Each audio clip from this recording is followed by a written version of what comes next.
Querido irmão, querida irmã, a paz do Senhor Jesus, que alegria estarmos novamente nesse espaço, nesse canal, para mais uma vez estudarmos a poderosa palavra de Deus. Desta feita, estudaremos a lição de número 4 do dia 28 de julho de 2024, o encontro de Ruth com Boaz.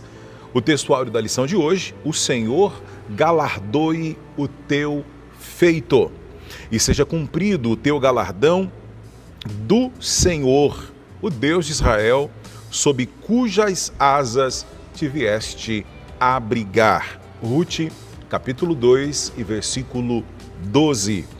O verdadeiro e puro modelo de bondade é servir uns aos outros de coração, confiando na fidelidade e na justiça de Deus. Essa é a verdade prática. A leitura bíblica diária dessa lição, na segunda-feira, para você que acompanha, tratamos o costume do casamento conforme a lei. Além disso, também estudamos a importância do testemunho pessoal em todas as áreas da vida. Estamos aprendendo nesse trimestre conselhos práticos, vendo com muito mais detalhe sobre o título, que é o Deus que governa o mundo, mas que cuida da família.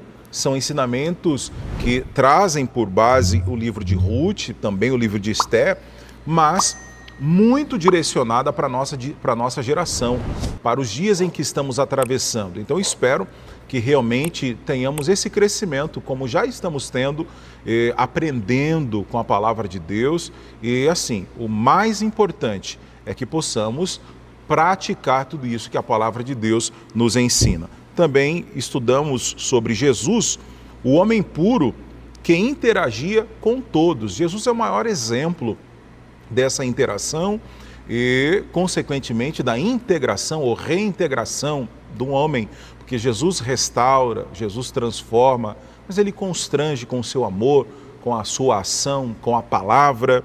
Na quinta-feira, o tema foi humildade e mansidão como virtudes cristãs essenciais.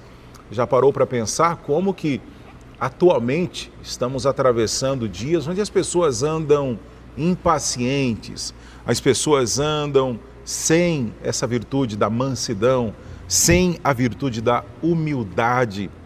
E humildade aqui não é somente por palavras, né? Não, é realmente essa intenção de servir, e não só de subestimar alguém, não, é realmente de sermos humildes como a palavra de Deus nos ensina. A inflexível lei da semeadura na vida, isso é importantíssimo.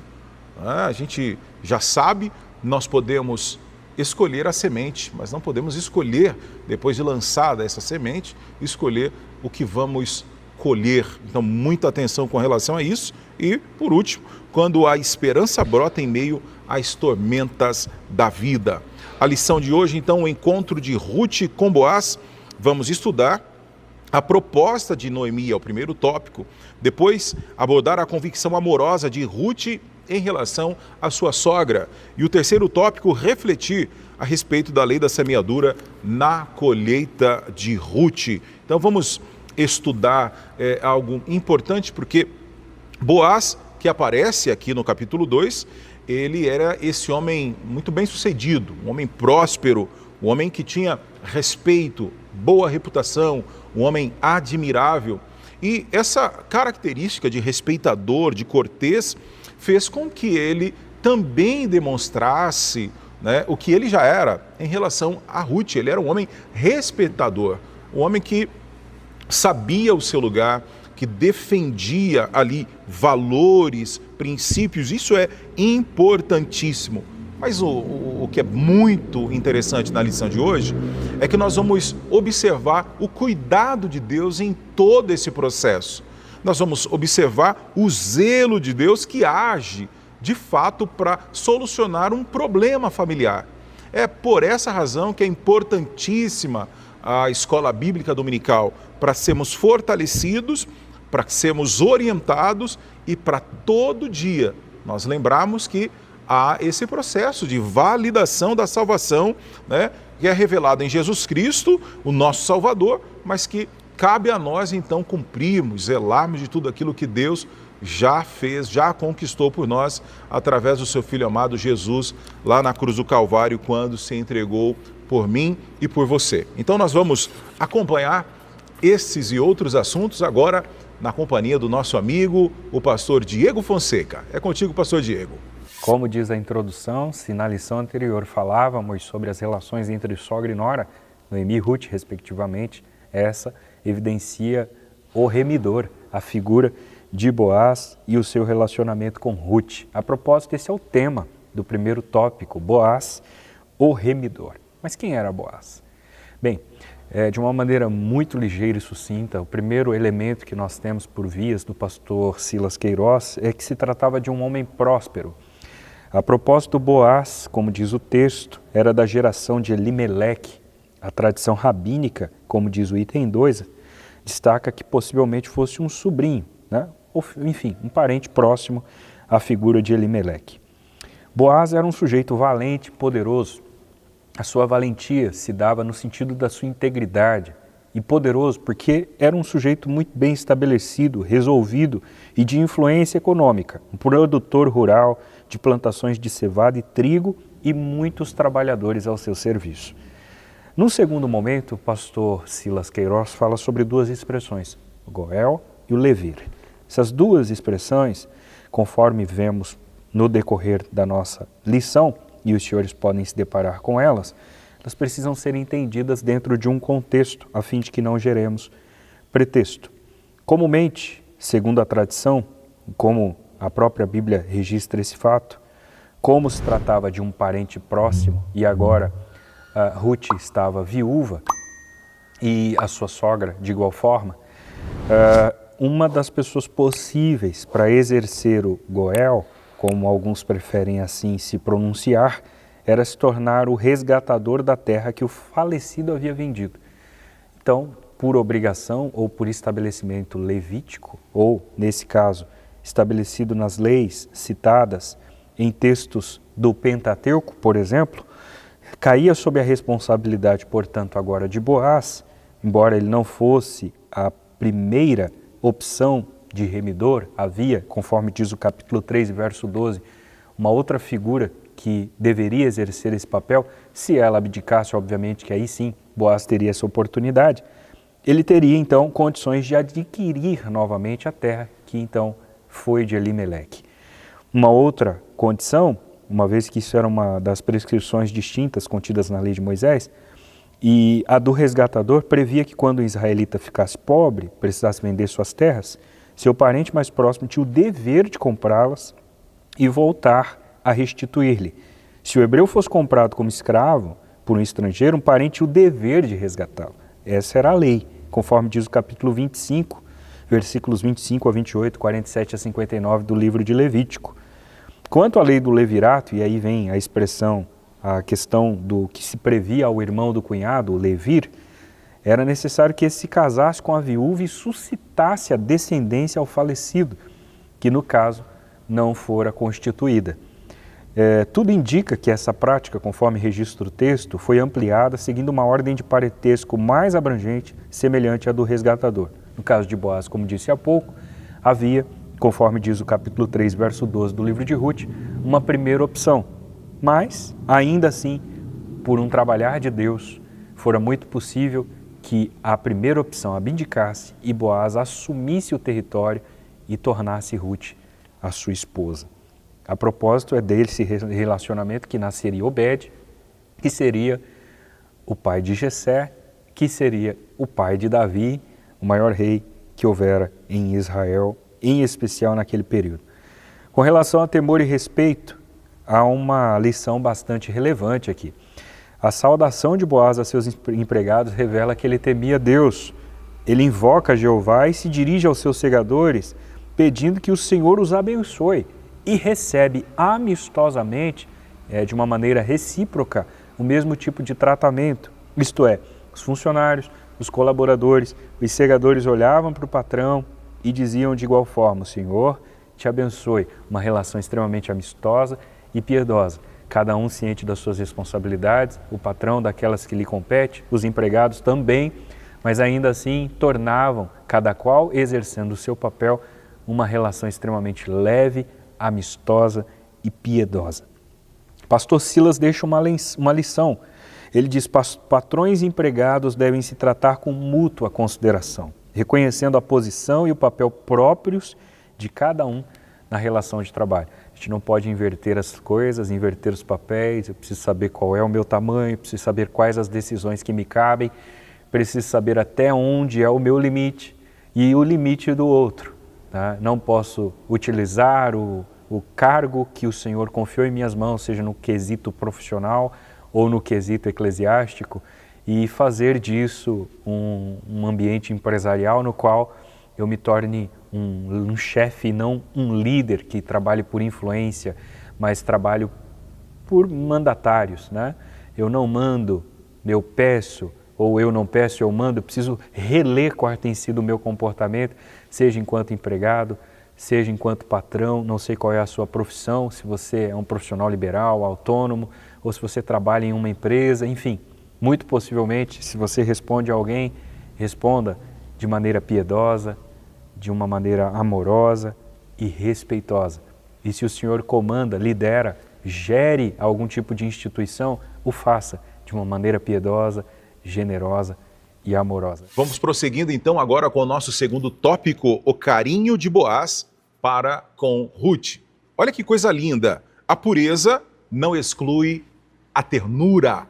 A Bíblia é riquíssima em detalhes e é importantíssimo quando observamos, né, toda essa riqueza realmente, todo esse privilégio. Na verdade é um privilégio termos acesso à palavra de Deus, porque isso norteia também a nossa vida.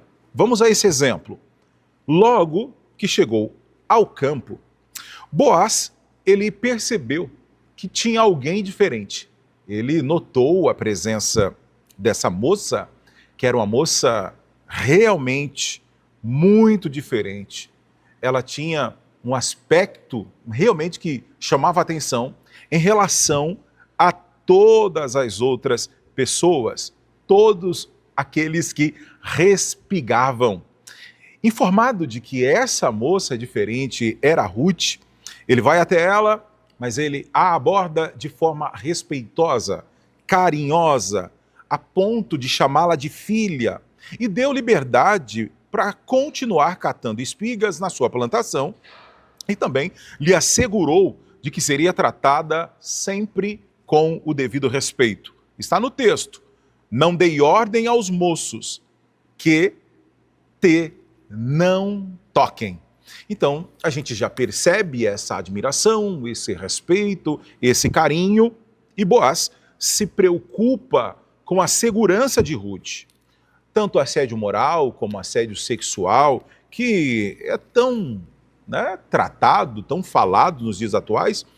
Quando nós olhamos para a palavra de Deus, para a Bíblia Sagrada, nós já sabemos, são atitudes pecaminosas, são atitudes perturbadoras, mesmo no ambiente de trabalho, no ambiente laboral, mas também em qualquer área da vida.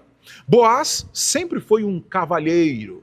Boaz era educado, era cortês, era solícito com todas as pessoas. Então, um viver santo, separado, ele não necessariamente significa ser rude, ser um relacionamento desastroso, descortês com as pessoas.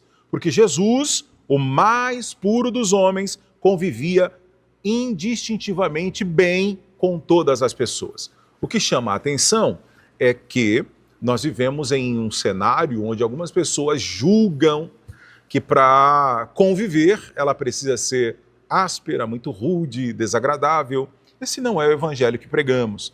Pregamos o evangelho do amor, o evangelho da cortesia, o evangelho da ponderação, o evangelho que ouve as pessoas, que respeita as pessoas. Isso também não significa o consenso com as práticas erradas. Aqui estamos sendo lembrados, orientados pela palavra de Deus no aspecto do tratamento com as pessoas. Então você não precisa ser descortês, não precisa ter de maneira nenhuma nenhum comportamento hostil. A gente deve zelar pela boa educação, pela cortesia, pelo amor acima de tudo.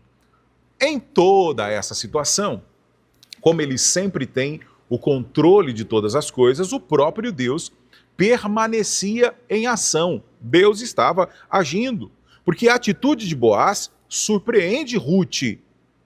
Ela era uma estrangeira, era pobre, certamente ela tinha receio de como seria a forma que tratariam ela lá em meio ao campo.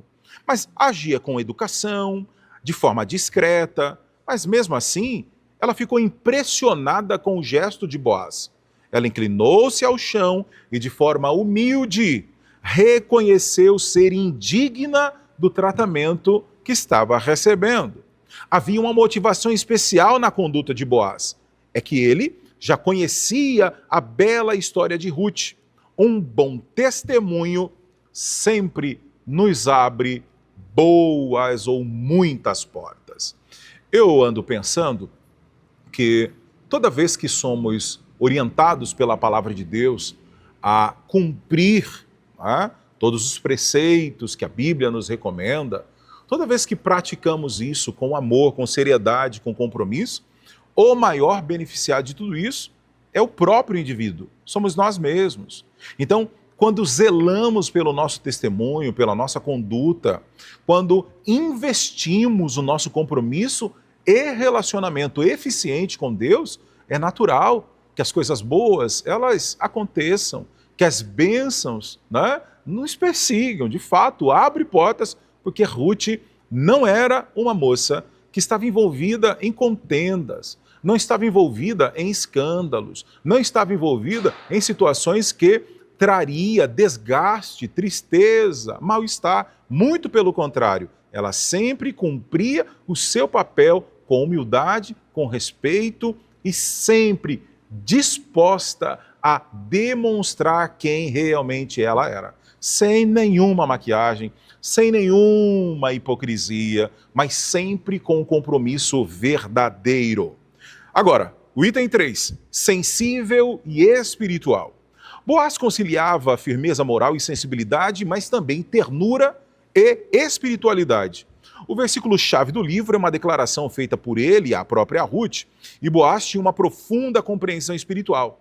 Ele reconhecia que o Deus dos hebreus não estava limitado a fronteiras territoriais ou barreiras étnicas, e como servo de Yahvé, estava sendo usado para abençoar uma piedosa moabita. As suas palavras tocaram profundamente o coração de Ruth e lhe deram grande conforto. Então, nós vemos aqui que com todo o cenário, com toda o contexto que envolvia Boaz, ele tratou a moça moabita, tratou Ruth com muito respeito, com carinho, com ternura, mas também com sensibilidade espiritual, porque já era um plano de Deus. Que possamos crescer na graça, no conhecimento, mas assim como Ruth, zelar pelo nosso compromisso com Deus. Pois bem, queridos, estou de volta para concluir e tecer considerações do tópico 3, a colheita de Ruth e sua sobrevivência. O primeiro assunto fala sobre a lei da semeadura, uma lei utilizada não só nesse texto, mas em diversos outros, inclusive em textos neotestamentários, e que nunca falha. No caso de Ruth, vemos por meio desses textos que se trata de uma relação na qual Ruth decidiu não servir Quemós, o Deus estabelecido no seu território, na sua terra, na sua origem. Um Deus que aceitava sacrifícios, se é que ele existe, porque é com D minúsculo. Me permito utilizar esse tipo de linguagem, mas um Deus que recebia oferendas de crianças mortas, isto é, as pessoas de Moabe tinham por hábito oferecer crianças em sacrifício. Mas nesse território houvera uma moça chamada Ruth que decidiu servir o Deus de Noemi. Seu Deus, meu Deus, seu povo, meu povo. E essa mulher resolve servir o Deus de Israel. E agora, de Quemós, ela experimenta a mão invisível do Jeová Jireh, o Deus que provê. E ela percebe que esse Jeová Jireh vai agir graciosamente em seu favor. De fato, o que diz o pastor Silas, finalizando o item 1 do tópico 3, é extremamente correto. A fim ou a lei da semeadura funciona integralmente. 2 Coríntios 9:6, quem planta pouco, colhe pouco, quem muito semeia, muito colhe. Coisas parecidas como Gálatas capítulo 6, verso 7. Os acasos de Deus, item 2. Interessante que Ruth escolheu de maneira aparentemente aleatória o local em que utilizaria para fazer as colheitas de espigas no campo. Mas se para ela foi uma ilustre coincidência, para Deus aquilo aconteceu porque já era um plano estabelecido nele. Haja vista que Romanos capítulo 8, verso 28, Paulo diz que todas as coisas cooperam juntamente para o bem daqueles que amam a Deus e são chamados pelo seu decreto ou para um propósito. Ruth sequer imaginava o que estava por vir. Aleatoriamente, gostou do campo e foi cevar.